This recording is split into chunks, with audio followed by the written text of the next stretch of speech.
semua bentuk transisi kepemimpinan dengan tujuan untuk menjalankan hukum dan keadilan itu disebut dengan khilafah. Tapi untuk mencapai ke arah tersebut prosesnya panjang. Karena tidak mencapai proses lalu kita anggap yang ini taghut. Seburuk-buruknya pemimpin jauh lebih baik daripada tidak punya pemimpin sama sekali. Apakah demokrasi perwakilan, demokrasi langsung, semua itu disebut dengan khilafah. Karena prinsip dasar khilafah adalah pergantian transisi kekuasaan.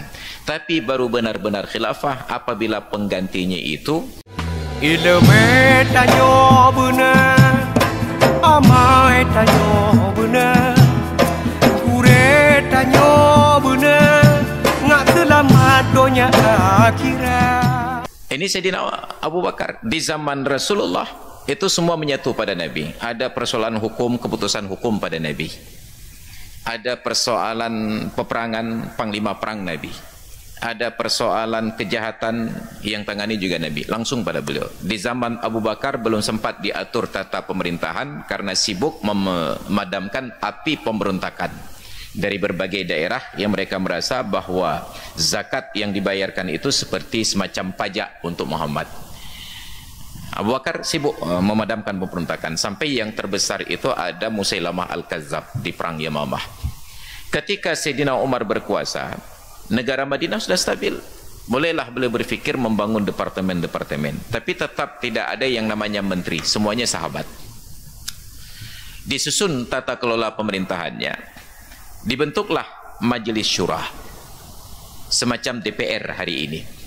Dan ketua-ketua fraksinya itu ada 6, dimulai dari Utsman bin Affan, Ali bin Abi Thalib, Talhah bin Ubaidillah, Zubair bin Awam, Abdurrahman bin Auf, dan termasuklah putra beliau. Ini bukan karena politik dinasti, karena memang putra beliau mampu, ditantang debat mau.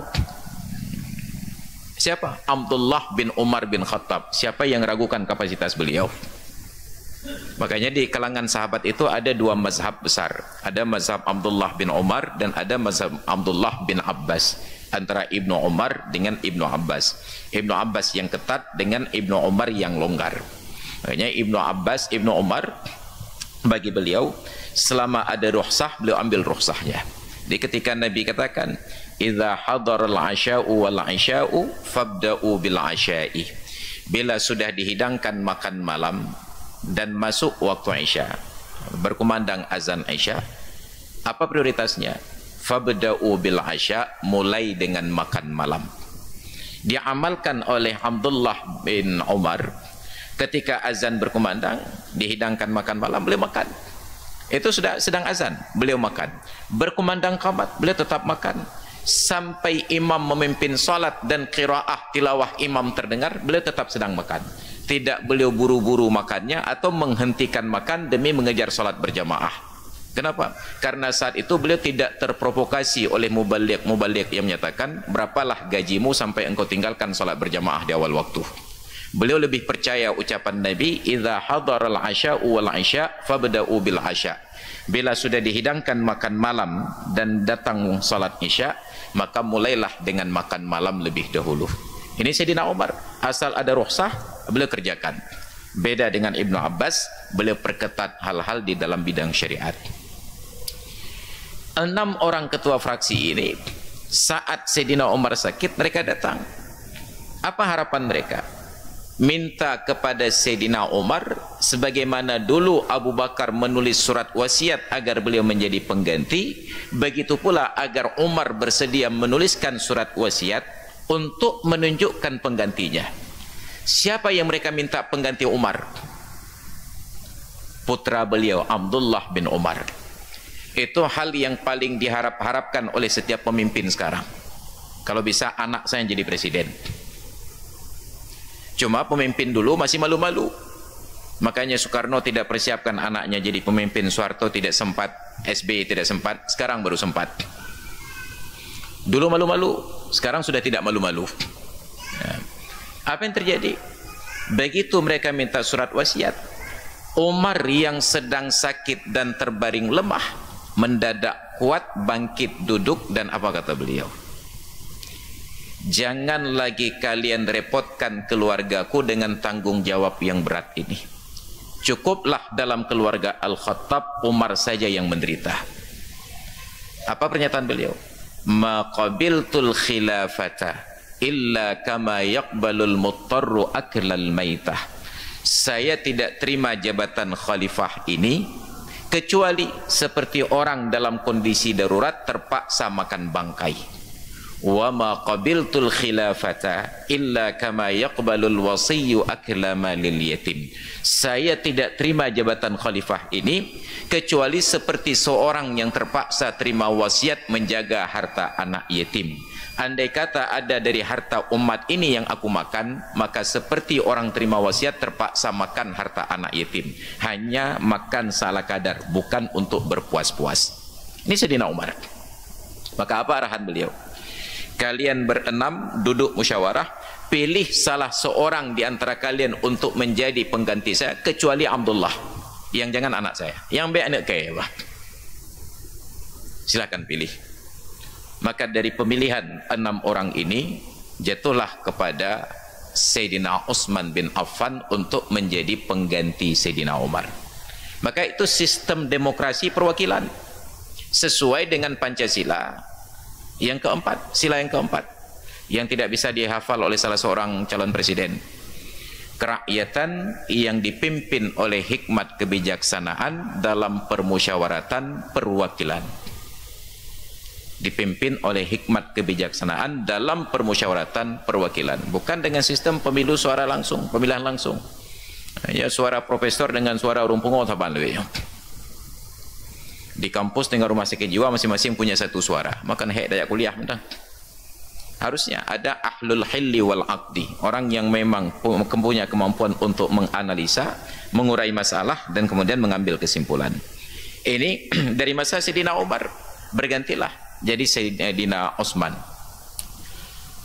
Memerintahlah Sayyidina Utsman hampir sama durasi waktunya dengan Sayyidina Umar, lebih kurang 12 tahun, sampai akhirnya beliau dikudeta atas pengkhianatan orang-orang munafik dengan surat semacam informasi hoax, ada suratnya, dan beliau syahid dibunuh ketika sedang tilawah Al-Quran. Kosonglah pemerintahan dalam keadaan chaos, kacau negeri. Saat itu yang sisa 5 orang lagi pimpinan umat Islam datang menemui Sayyidina Ali, minta beliau, karena ketika pemilihan dulu Ali nomor urut 2 setelah Sayyidina Utsman.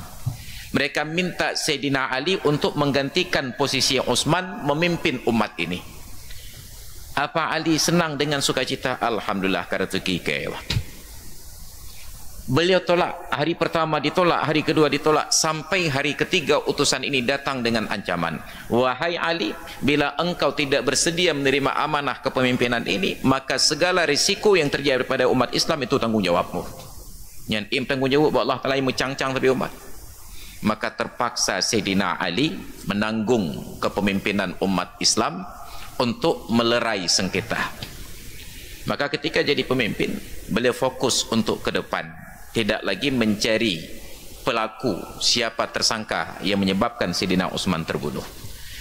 Kecewalah kerabat Utsman dari Bani Umayyah. Yang paling tinggi jabatan di kalangan mereka adalah Muawiyah bin Abi Sufyan. Beliau gubernur Irak, gubernur Damaskus di Suriah. Beliau datang temui presidennya, menuntut untuk fokus mencari siapa pelaku pembunuhan Sayyidina Utsman. Ali punya pemikiran berbeda. Kita jangan tenggelam dalam persoalan politik masa lalu, kita berpikir tentang umat ke depan. Akhirnya bermuaralah pada perang saudara, terjadi perang Siffin antara Sayyidina Ali dengan Muawiyah. Dalam kasus perang ini, kita sebagai umat tidak punya hak untuk menentukan siapa yang benar dan siapa yang salah. Itu hasil ijtihad para sahabat Nabi.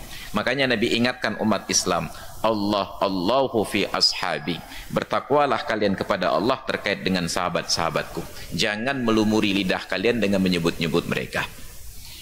Peperangan ini singkat cerita berakhir dengan tahkim. Ali utus delegasi Abu Musa al-Ash'ari. Sayyidina Muawiyah mengirim delegasi seorang diplomat ulung, kalau bahasa sekarang diplomat karir, ada Amru ibn al-As. Singkat cerita, terpilihlah Muawiyah sebagai khalifah. Tahkim. Ini juga khilafah, proses pergantian dari Sayyidina Ali kepada Muawiyah. Ketika Muawiyah sudah berkuasa, beliau melihat bila dibiarkan umat di dalam caranya masing-masing menentukan pemimpin, maka sungguh umat ini setiap kali berganti pemimpin akan ribut. Maka menghentikan keributan tersebut, beliau wariskan kekuasaan kepada putranya Yazid bin Muawiyah. Jadilah monarki. Dan semua proses ini dalam Islam disebut dengan khilafah. Apakah demokrasi perwakilan, demokrasi langsung, semua itu disebut dengan khilafah. Karena prinsip dasar khilafah adalah pergantian transisi kekuasaan. Tapi baru benar-benar khilafah apabila penggantinya itu ingin memakmurkan kehidupan di muka bumi dengan menjalankan aturan-aturan dari Allah dan Rasul-Nya. Tapi untuk mencapai ke arah tersebut prosesnya panjang. Karena tidak mencapai proses lalu kita anggap yang ini tauhid. Tidak. Ma la yudraku kulluh la yutraku kulluh. Kalau tidak didapat semuanya, jangan ditinggalkan seluruhnya. Makanya di dalam Islam, punya pemimpin yang buruk jauh lebih baik daripada tidak punya pemimpin sama sekali. Maka Nabi katakan, fa'alaikumus sam'u wa ta'atu wa in ta'ammara 'alaikum 'abdun habasyiyun. Kalau sudah dipilih seorang pemimpin, kewajiban kalian sebagai umat adalah patuh dan taat sekalipun yang memimpin kalian itu adalah budak dari Ethiopia. As-sam'u wa ta'ah. Seburuk-buruknya pemimpin jauh lebih baik daripada tidak punya pemimpin sama sekali. Ini kondisinya. Maka pemilu itu adalah sebuah agenda penting. Maka tidak aneh bila Majelis Ulama Indonesia mengeluarkan fatwa ketika di antara calon-calon pemimpin yang akan tampil ada orang yang terlihat kesolehannya, maka umat Islam yang baik-baik wajib dan fardhu ain untuk terlibat di dalam pemilihan. Kalau umat Islam yang baik-baik putus asa, alah dipilih bro ucit. Dan itulah yang diharapkan oleh orang-orang yang jahat, supaya orang-orang baik putus asa dan kepemimpinan ada di tangan mereka. Maka kewajiban kita untuk mendakwahkan setiap umat Islam harus proaktif, berijtihad dan berikhtiar memilih yang terbaik di antara yang tersedia. Yang baik, yang ideal mungkin jauh panggang dari api, tetapi di antara yang terburuk pasti ada yang terbaik. Apalagi bila di antara yang terbaik terdapat yang lebih baik. Itu kewajiban kita. Maka hadirin sekalian yang dirahmati Allah, kita luruskan, khilafah tidak ada bentuk khusus. Semua bentuk transisi kepemimpinan dengan tujuan untuk menjalankan hukum dan keadilan itu disebut dengan khilafah. Jadi tidak harus khilafah itu harus seorang yang khusus dengan keterangan yang khusus. Itu yang idealnya. Tapi segala bentuk transisi kekuasaan di dalam Islam dinamakan dengan khilafah, proses pergantian kepemimpinan. Maka hadirin dan hadirat sekalian yang dirahmati Allah, karena sudah berkumandang azan Isya, sudah waktunya kita adakan khilafah berikutnya, dari proses pengajian ke proses salat berjamaah. Maka mudah-mudahan menjadi sebuah wawasan bagi kita. Ilmu tanyo benar, amai tanyo benar, kure tanyo benar, ngak selamat dunia akhirat.